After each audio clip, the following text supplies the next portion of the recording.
Hi, my name is Steve Yamamoto. I'm the pre-visualization supervisor on Transformers Revenge of the Fallen. This scene here is the introduction of the Fallen, who's the main reason why the Autobots and the Decepticons split. His face is supposed to be the icon of the Decepticons. When the Fallen sees the humans, he thinks that they're insects. The Fallen has created this machine called the Harvester, which essentially would kill our son. This sequence was animated primarily by Chris Williams, Rob Dressel, and Kyle Robinson.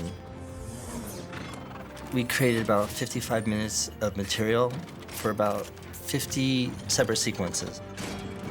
The first bad guy or Decepticon comes right here. Michael didn't want to see the transformation yet, so we hid him behind all these giant concrete pipes.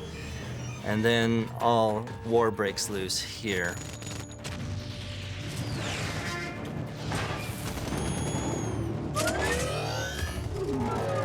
This sequence contains what I think is the best shot in all of previs, which is the shot where Wheelbot comes through the 4-lane concrete overpass and Optimus jumps on top of him. This shot really set up the rest of the movie and the scale of the movie and what this movie was going to be above and beyond the first movie. One thing about showing shots of that scale, you really need a lot of objects that the audience can relate to, such as the cars and Optimus, to give it that scale reference.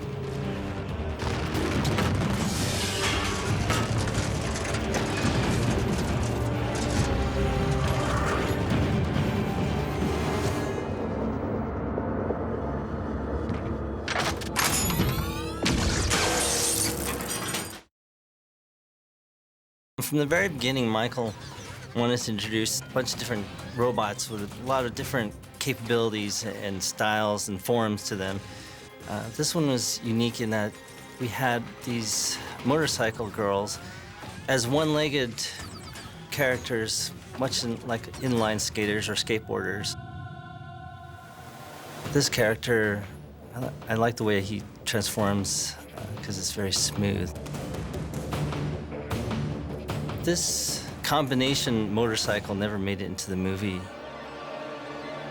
And again, here's another character with a different form, which is modeled off of actually a roller derby character, very tough and mean.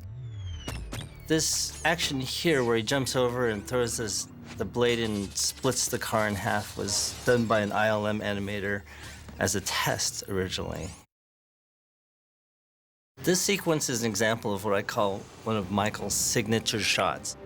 For the sequence, it's the hero's entrance or introduction, where we go around him a few times. It's very similar to the one in the first Transformers movie where the camera revolves around him or orbits around him.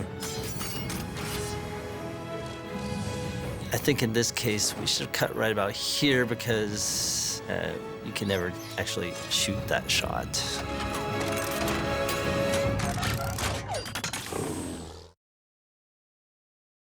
This scene was one of the first ones that I animated, and it wasn't so hard that it was a complicated scene, but we do have 10 transforming robots within the scene. And it usually takes about 2 weeks to create a fully transformable robot.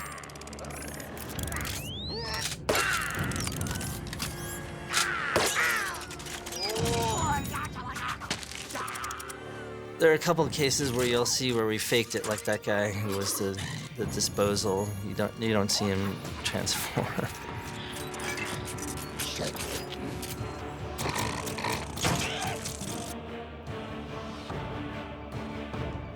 One of the shots or moments, again, little character moments that we inserted that I really liked. Here was one part where the microwave bot destroys one of these guys. Here's kind of a little bit that I kind of liked, where the leader of the kitchen bots felt the water hit his head, and he goes to get his troops to go find out what's up there or who's up there.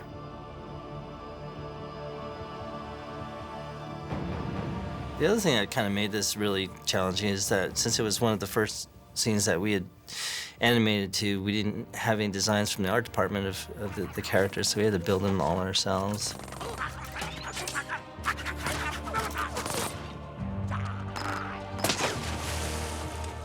And here's Bumblebee's disproportionate response, blowing up the house.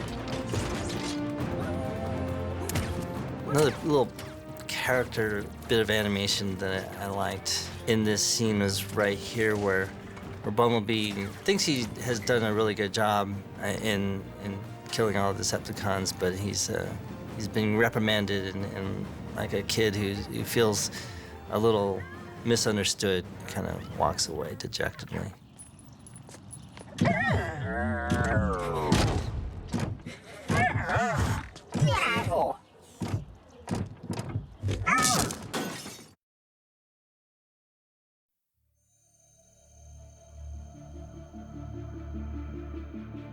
In this sequence, we had a number of Decepticons who are nothing like any of the other robots in the first movie. This first one, who's called Ravage, here he comes out. He first turns into a fish, and then he turns into this jaguar-ish character, presumably to infiltrate the military base.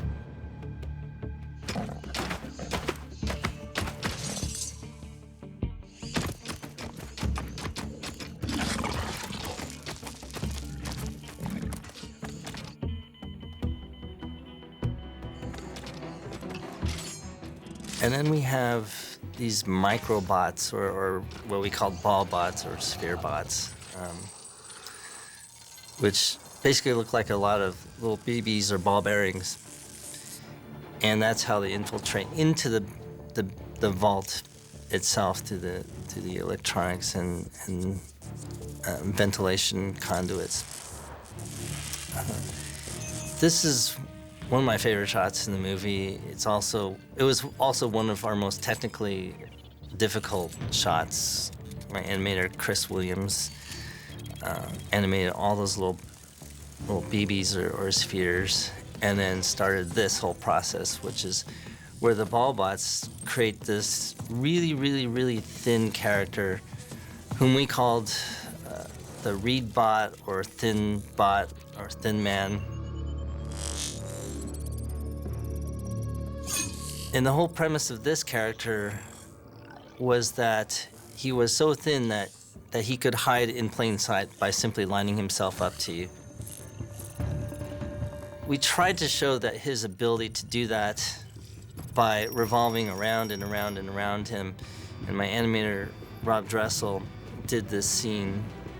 And I think it's very clear in our animatic that when he does line himself up, it's impossible to see him, but we do kind of go around him quite a bit.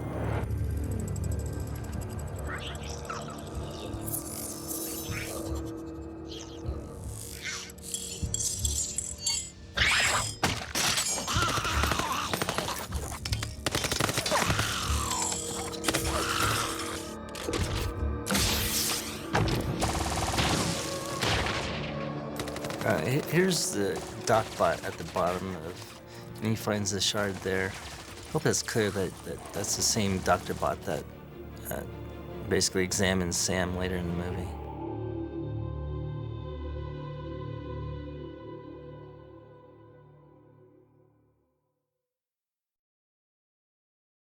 This scene reunites Sam and Michaela with Starscream and Megatron. In this scene, we have Megatron just kind of standing in this little pit. I think he did it much better in the actual film, where he kind of rises ominously in the background behind Michaela.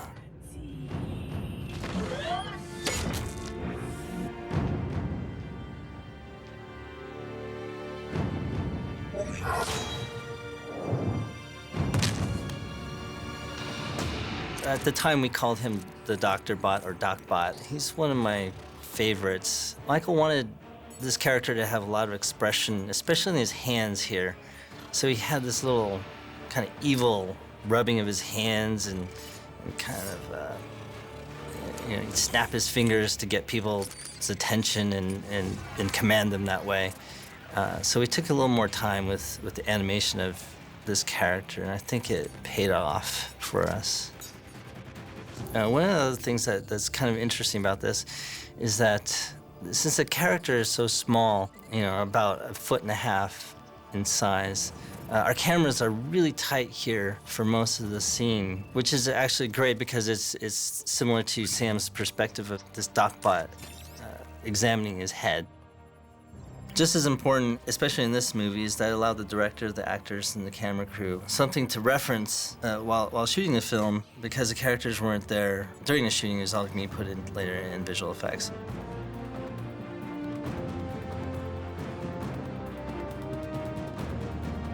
When Bumblebee and Optimus come in, we have a nice contrast of shots. Now we're wide and we have much more heroic camera movements in here. It's just a nice contrast to the real close-up stuff of DocBot.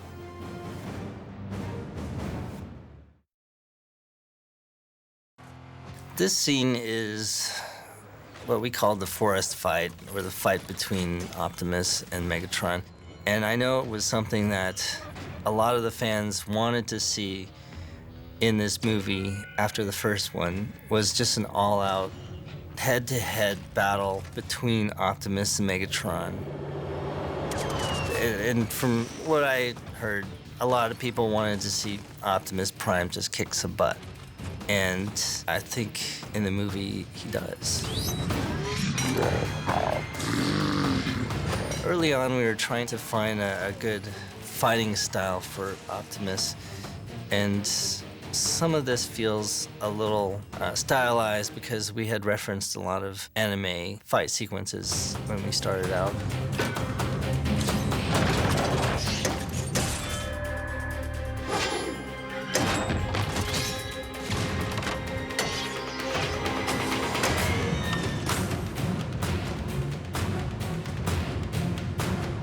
The actual fight itself in the movie was re-choreographed by the stunt coordinators, I believe.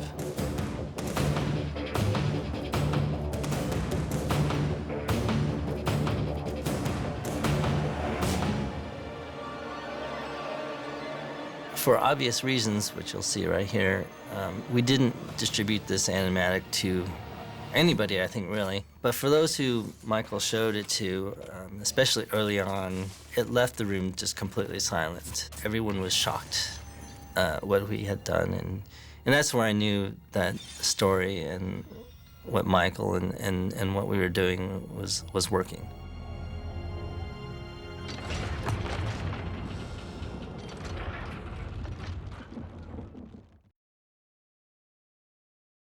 When Michael described this scene, we knew it was going to be epic in scale. He wanted this whole aircraft carrier to sink within a matter of minutes. And actually, I had to check and see how fast actually a ship that size could sink. And I believe I read that the Lusitania sank in about 18 minutes, and another liner sank in about 14 minutes, because it always seemed really fast for that size ship.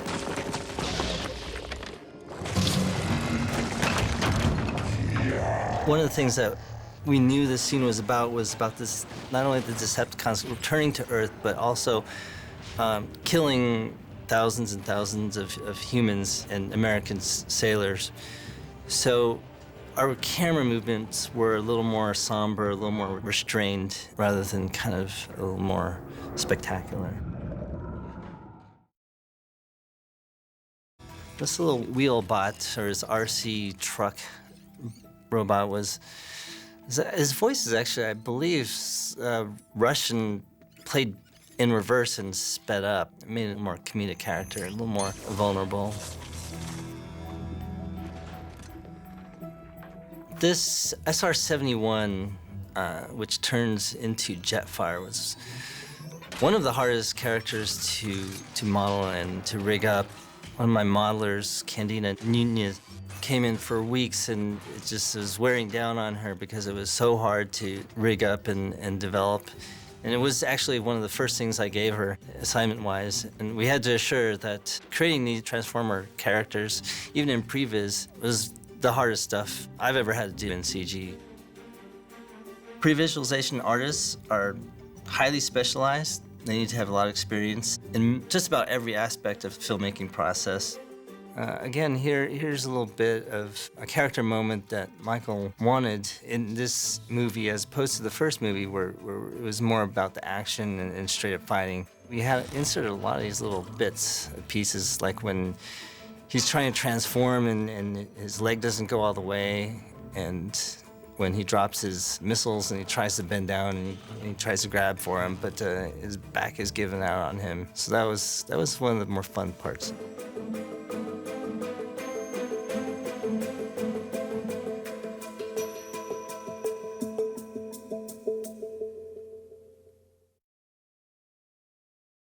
In most cases, Michael likes to keep the camera very real, meaning that the emotions and motivations were all very much what the cameraman is seeing and reacting to. And so we modeled this right off of the cameraman was an actual parachutist.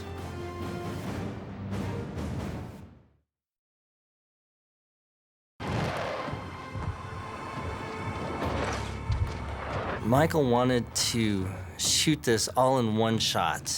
At the very beginning, he wanted this long, round dolly shot, or circle dolly, which was camera placed on a 360-degree, I think a 30-foot track, and go out the little hole and then come back in through the keyhole to foreshadow that the Decepticons needed a little itty-bitty robot to actually, spy and find the characters.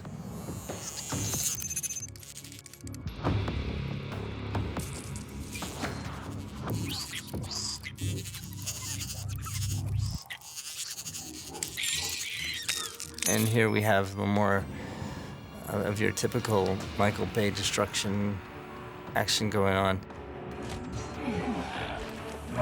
I remember when Michael had asked us to have the two characters jump off this 20-foot rooftop. I didn't know how they were going to do it at the time.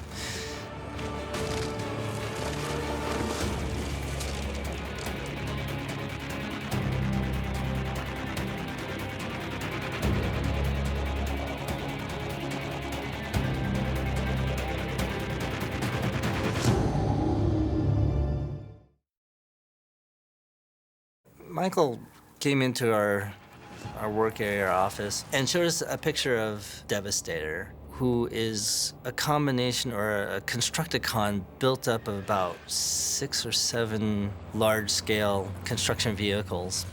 And he stands about 80 feet tall. We knew this was going to be just a huge challenge, not only for us, but for visual effects. Because he had so many parts to it. And then he wanted it to suck literally everything in sight into his mouth and then spit it out behind him as exhaust. And we knew that the visual effects guys were gonna have a lot of trouble with this.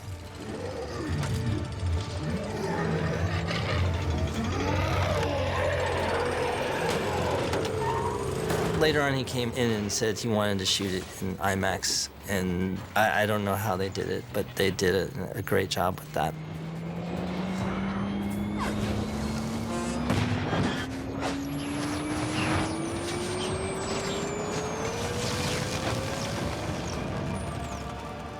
These are the twins characters. We had modeled their actions off of kind of bickering brothers.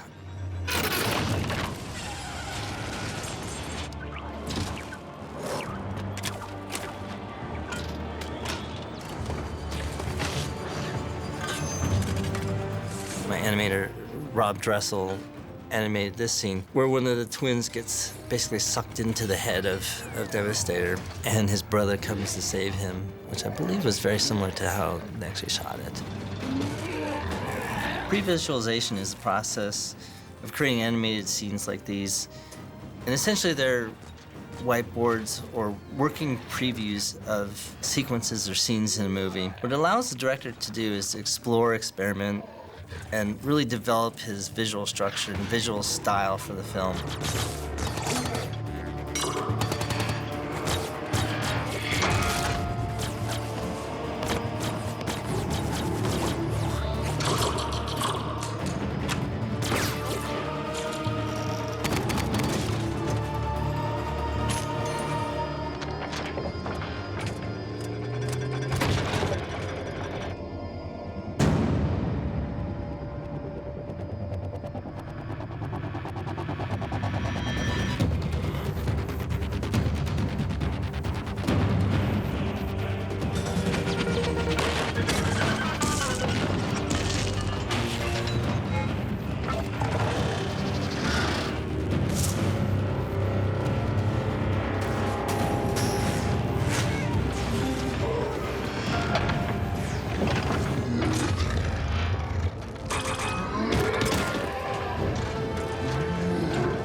This is one of my favorite shots in the previs where it just shows.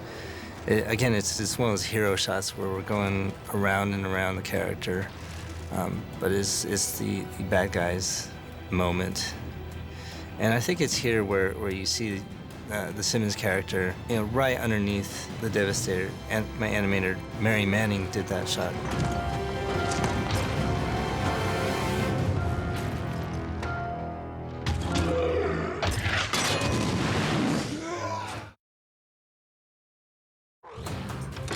Unfortunately, both characters are yellow, and it's a little hard to distinguish between them, but I think it works out okay. One of the main things that you want to do with these fights, with these Transformers, because they're all made up of thousands and thousands of mechanical pieces, is to make sure your silhouettes are very clear.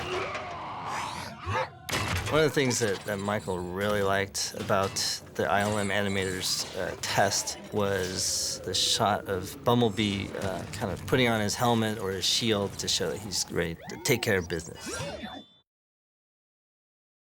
This is one of the few scenes with this character right here. His name is Ratchet, and he's supposed to be the medical officer of the Autobots. I was really looking forward to having him actually operate on Optimus and create this super powered up Optimus, but that probably would have taken too much time.